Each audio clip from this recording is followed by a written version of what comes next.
নন্দীগ্রাম ও নেতাইয়ের শহীদদের স্মৃতিস্মরণে বুধবার যথাযথ মর্যাদার সাথে পালন হল শহীদ দিবস। 205 পশ্চিম পাঁশকুড়া বিধানসভার তৃণমূল কংগ্রেস কমিটির উদ্যোগে ঘোষপুর ও গোবিন্দনগর অঞ্চল তৃণমূল কংগ্রেস কমিটির সক্রিয় সহযোগিতায় পাঁশকুড়ার রাতুলিয়া বাজারে এই বিশেষ স্মরণসভার আয়োজন করা হয়।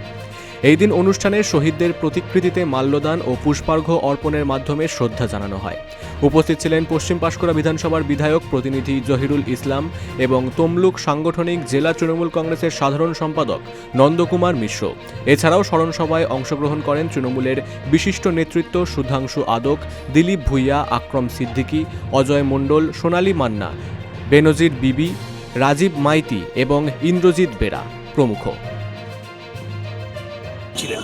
আজকের এই সরকারের আসার পরেও আমরা তাদের ভুলে যাইনি।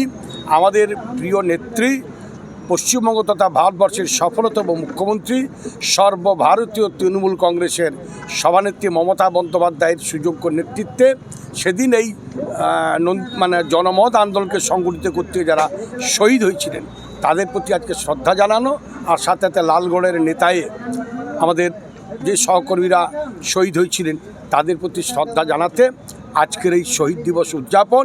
সাথে সাথে আগামী দিনে আমাদের সামনের যে আমাদের পরীক্ষা নির্বাচন, এই শহীদ দিবসে দাঁড়িয়ে আমরা প্রতিজ্ঞা করলাম যে আজকের দিনে দাঁড়িয়ে সেদিনকার যারা অত্যাচারী ফ্যাসিস্ট সিপিএম, বর্তমানে অধুনা বিজেপি আর জাতীয় কংগ্রেস, এ টিম, বি টিম আর সি টিমের বিরুদ্ধে আমরা সবাই মিলে ঐক্যবদ্ধ লড়াই করবার মধ্য দিয়ে চতুর্থবারের জন্য আমাদের নেত্রী মাননীয় মুখ্যমন্ত্রী মমতা বন্দ্যোপাধ্যায়কে মুখ্যমন্ত্রীর আসনে বসাবো।